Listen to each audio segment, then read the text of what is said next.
Hello everyone, welcome to my YouTube channel. आज के इस वीडियो में हम डिस्कस करेंगे इंडियन इकोनॉमिक डेवलपमेंट का चैप्टर 3। लास्ट वीडियो में हमने डिस्कस किए थे रिफॉर्म्स, उसमें फॉरेन एक्सचेंज रिफॉर्म डिस्कस किया था, फाइनेंशियल सेक्टर रिफॉर्म्स भी डिस्कस ऑलरेडी किया था। आप मैक्सिमम पॉसिबल शेयर करना, क्योंकि जो डिटेल्स मैंने जो शेयर किए थे वो वीडियो में वो जनरली बुक में अवेलेबल नहीं है। अब यहाँ पे trade and investment policy reforms है।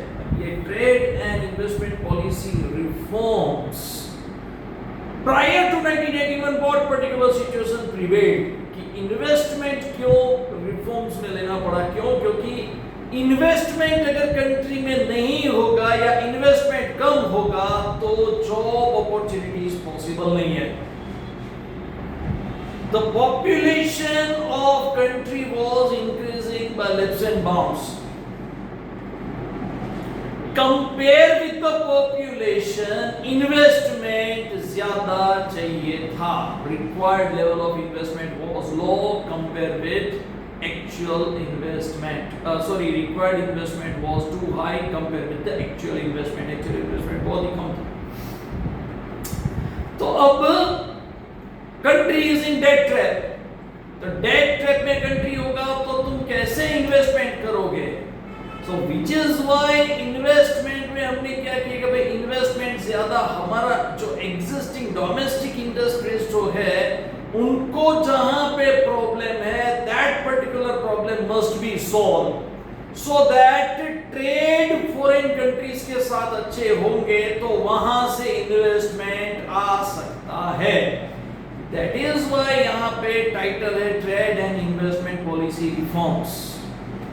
समझ में आया? अब उसमें प्रायर टू 1981 देखो बहुत सारे प्रॉब्लम्स में, खास करके प्रॉब्लम था रिलायंस इंडस्ट्रीज को। आप गुरु मूवी देखना, गुरु मूवी में पूरा का पूरा बहुत ही अच्छी तरह से दिखाया गया है कि इंपोर्ट कोटा लिमिट जो बहुत बार धीरूभाई अंबानी ने 1980s में सरकार को अप्रोच करके रिक्वेस्ट किया था कि भाई यहाँ पे पॉलिस्टर का डिमांड इतना इंक्रीज होगा, okay, we will achieve like anything, tremendous growth possible है इंडिया में पॉलिस्टर को लेके। क्यों? क्योंकि उस टाइम पे ऐसा मैंने स्टैटिस्टिक पढ़ा है कि उस टाइम पे पूरे साल में जितना कपड़ा पहनने के लिए कोई आदमी को चाहिए वो पर कैपिटा कपड़ा जो है वो भी कम था। समझ में आया? अवेलेबिलिटी बहुत ही कम था। इट मींस कि डिमांड हाई लेवल पे है। एंड कॉटन की कंपैरिजन में पॉलिस्टर वाज चीपेस्ट पॉसिबल और भारत देश जो वो गरीब था, तो 1980 से वहां पे जो फिलामेंट यार्न PFY, मैं उसका पूरा नाम भूल गया, I am sorry, PFY filament yarn जो है, वो फिलामेंट यार्न जो है ना वो इसमें काम करता है, रॉ मटेरियल। ये polyester filament yarn, yes, full name is polyester filament yarn, and Dhirubhai Ambani was well known as the prince of polyester.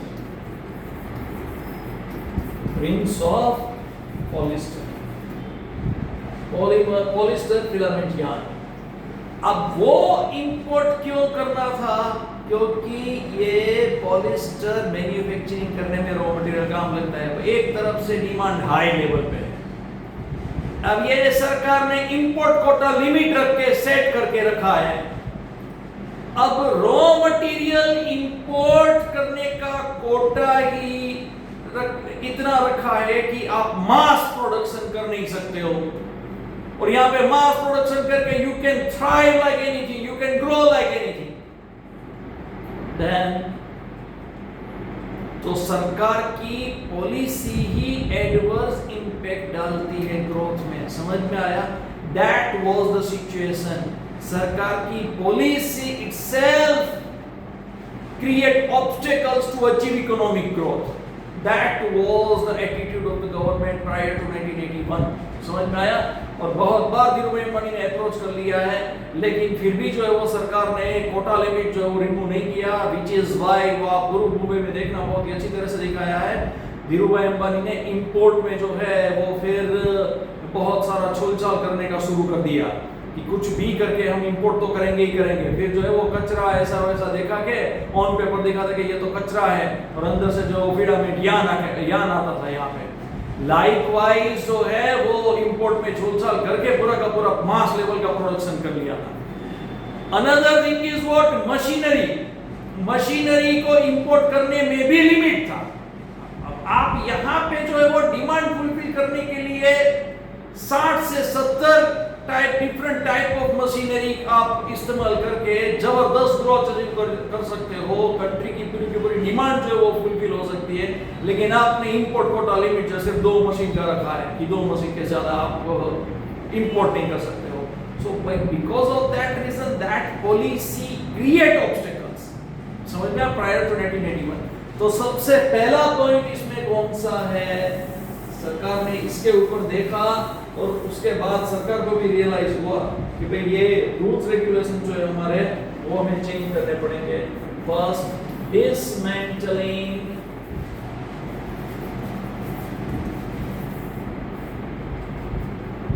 Of quantitative restrictions on imports and exports.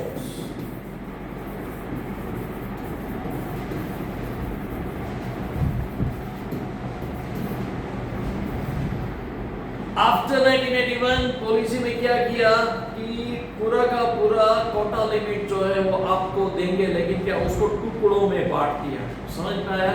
Dismantling कि एक साथ आप पूरे साल का आपका requirement है, यू कैन फुलफिल दैट। अब सरकार ने ये रूल पहले क्यों रखा था? फॉरेन एक्सचेंज रिजर्व ही नहीं था। फॉरेन एक्सचेंज रिजर्व चाहिए अगर तुम्हें इंपोर्ट करना है तो इंपोर्ट के लिए उनके करेंसी में पेमेंट करना पड़ेगा। वो कंट्री की करेंसी आपके पास रिजर्व में सरकार के पास होनी चाहिए। अब फॉरेन एक्सचेंज रिजर्व ही नहीं था, सरकार कैसे permission they? You just imagine, इतने सारे प्रॉब्लम थे कि कौन से प्रॉब्लम को सीरियसली लिया जाए, दैट वाज द प्रॉब्लम। समझ में आया? तो spirally go down and down country. ये मैं जो वीडियो में बोल रहा हूं आप सुन रहे हो, वो इतना इजी नहीं था situation, because we are the eye witness of all that situation. लोगों के इकोनॉमिक कंडीशन कितने खराब थे। समझ में आया?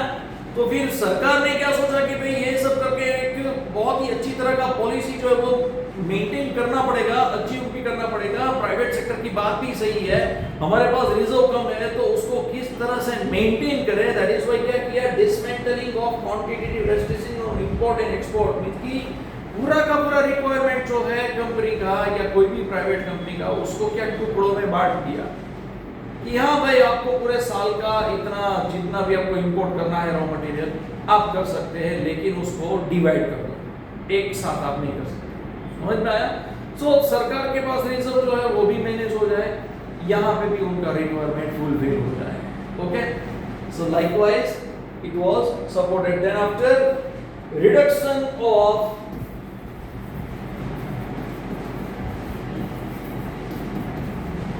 tariff and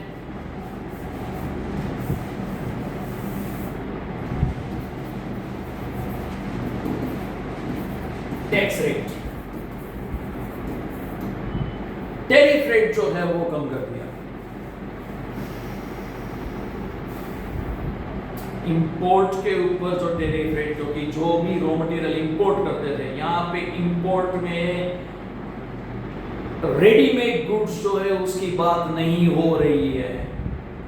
रॉ मटेरियल जो है उसको इंपोर्ट करने में टैरिफ कम किया था, रेडीमेड गुड्स इंपोर्ट करने में टैरिफ रेट कम नहीं हुआ था।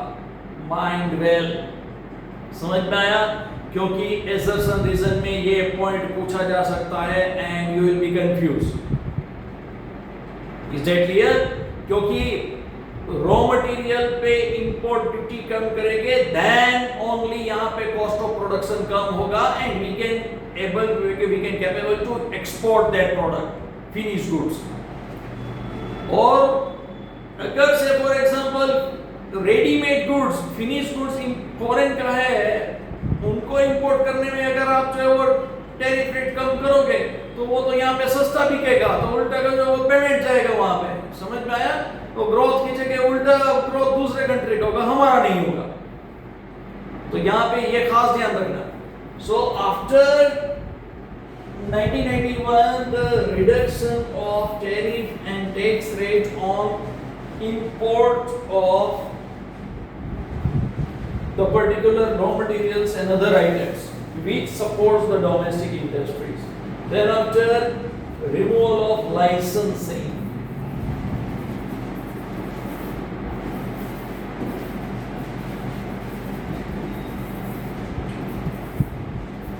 to import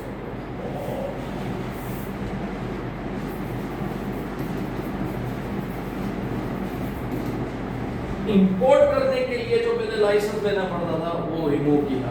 लेकिन कौन सा रिमूव किया? Except hazardous chemicals and danger particular को कहलाते हैं ऐसे पदार्थ, अल्कोहल वगैरह को छोड़ के जो भी है उसको उसका जो है वो लाइसेंस रिमूव किया। समझ में आया कि जो कंट्री के लिए जो है वो प्रोडक्ट डेंजर है उसमें तो लाइसेंस कंपलसरी रखा था, लेकिन उसको छोड़ के बहुत सारे ऐसे रॉ मटेरियल जो डायरेक्टली प्रोडक्ट मैन्युफैक्चरिंग करने में यूज होंगे and we can support the export in future, all that particular product were free from to get license and all that complex procedure. Then after removal of export duties, removal of export duties. Export duty क्यों remove कर दिया? क्योंकि जितना export होगा, देखो मैं foreign exchange reforms में क्या किया था, डिस्कस किया था, डिवैल्यूएशन ऑफ करेंसी। डिवैल्यू क्यों किया? हमारा इंडियन रुपी जो है वो डिवैल्यू किया। क्यों किया? क्योंकि डिवैल्यूएशन होगा तो हमारा एक्सपोर्ट्स बढ़ेगा। ये प्रोडक्ट जो है अगर आप इसको एक्सपोर्ट करते हो, ओके, तो पहले $1 इज इक्वल टू 35 रुपीज है, उसके बाद $1 इज इक्वल टू 45 रुपीज हो गया डिवैल्यूएशन में, तो ये प्रोडक्ट जो है वो यूएसए में सस्ता बिकेगा। समझ में आया? तो ये अगर इंडिया का प्रोडक्ट वहां पे सस्ता बिकेगा तो इसका डिमांड बढ़ेगा। तो खास करके इसके साथ साथ डिवैल्यूएशन ऑफ रूपी करने के साथ साथ यहाँ पे removal of export duties means की ट्रेड एंड इन्वेस्टमेंट पॉलिसी में भी ये रिफॉर्म्स भी लाए। समझ में आया? तो एवरीथिंग वाज इंटरलिंक्ड, तब जाके वो रिफॉर्म्स हुए, वो प्रॉफिटेबली काम करता है। अगर यहाँ पे ड्यूटीज जो है वो रिमूव नहीं करेंगे और वहां पे करेंसी डिवैल्यूड करके बैठेंगे तो कैसे होगा? तो फिर से ये प्रोडक्ट जो वो महंगी की महंगी बिकेगी यूएस में। समझ में आया? तो सरकार का पहले ऑब्जेक्टिव एक्सपोर्ट ड्यूटी में से कमाने का नहीं था कि भाई पैसा में यहां से मिलेगा कंट्री चलेंगे, नहीं। एग्जिस्टिंग इंडस्ट्रीज को प्रॉफिट कमाने दो, वो प्रॉफिट कमाएगी तो अपने आप रेवेन्यू फेच करके लाएंगे। That was the objective of the government, और इसी से जो है वो सरकार और देश चलता है। समझ में आया?